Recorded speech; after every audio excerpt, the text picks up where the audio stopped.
Hello again, 102. In this video, we will begin assessing the influence of the rebellion on other social movements, and in this one we will talk about the feminist movement and some of the effects on public policy. And the new feminism was directly the result of the efforts of Betty Friedan, the author of The Feminine Mystique and the first president of the National Organization of Women.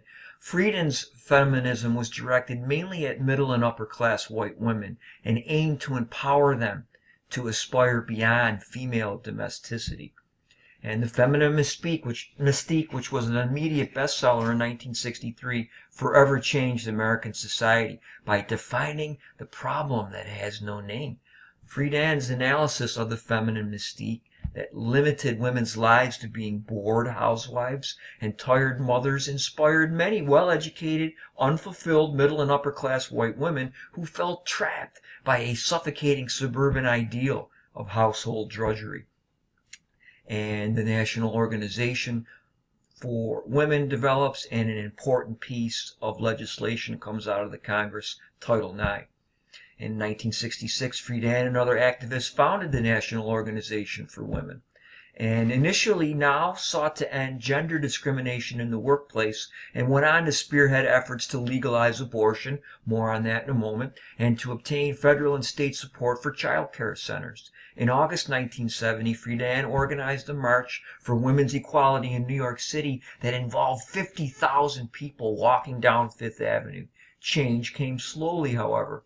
By 1970, there was still only one woman in the United States Senate, 10 in the House of Representatives, and none on the Supreme Court or in the President's cabinet. In the early 70s, members of Congress, the Supreme Court, and now advanced the cause of gender equality. Title IX of the Education Amendments of 1972 barred discrimination on the basis of gender in any education program or activity receiving federal financial assistance.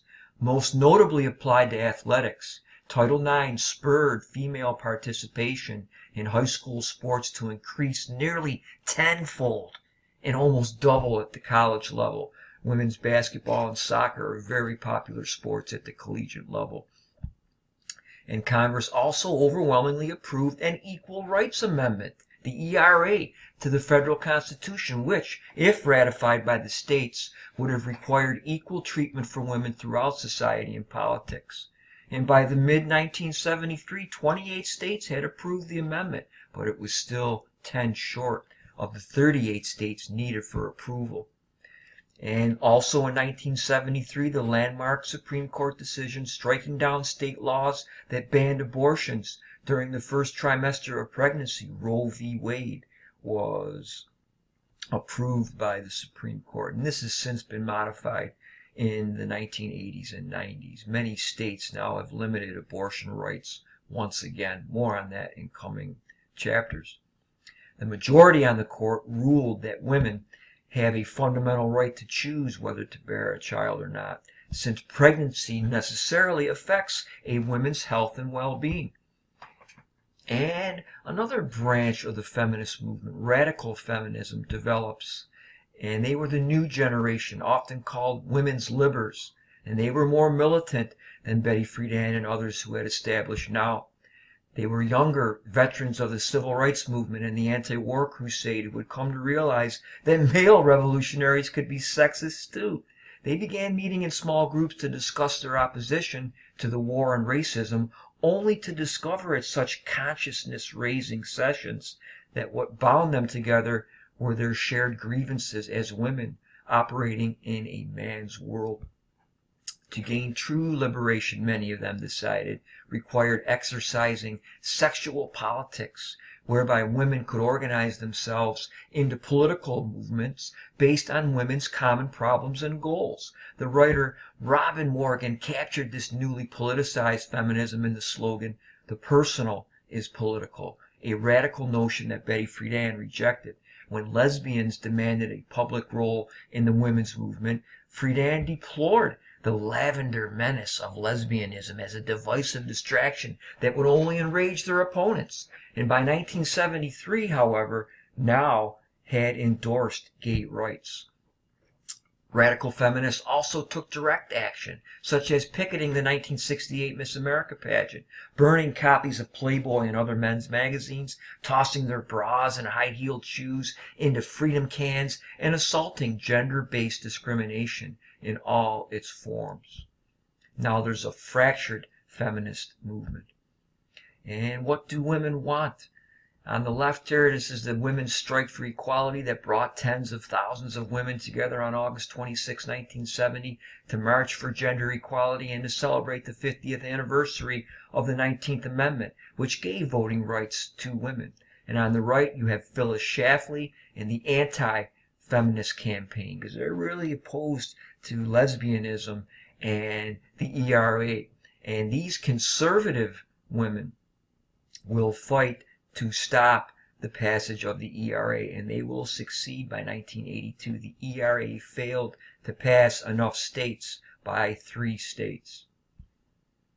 And what were some of the successes and failures of feminism? There's gains in education with Title IX and in employment and politics, which created this conservative backlash, and that will result in the failure of the Equal Rights Amendment. By 1976, more than half of married women and 9 out of 10 female college graduates were employed outside the home, a development that one economist called the single most outstanding phenomena of this century. Women also enrolled in graduate and professional schools in record numbers, and during the 1970s, women began winning more elected offices at the local, state, and national levels. The sexual revolution and the pill developed in the 60s, and that changed birth control and sexual attitudes. Between 1960 and 1975, the number of college women engaging in sexual intercourse doubled from 27% to 50%, and enabling this change in large part was a scientific breakthrough in contraception, the birth control pill, which was approved for public use by the Food and Drug Administration in 1960. And widespread access to the pill fundamentally changed social life by giving women a greater sense of sexual freedom, and that will end the baby boom by 1964. The pill also led to more open discussion of birth control, reproduction, and sexuality in general. The new feminism. And that will end this particular video on the feminist movement.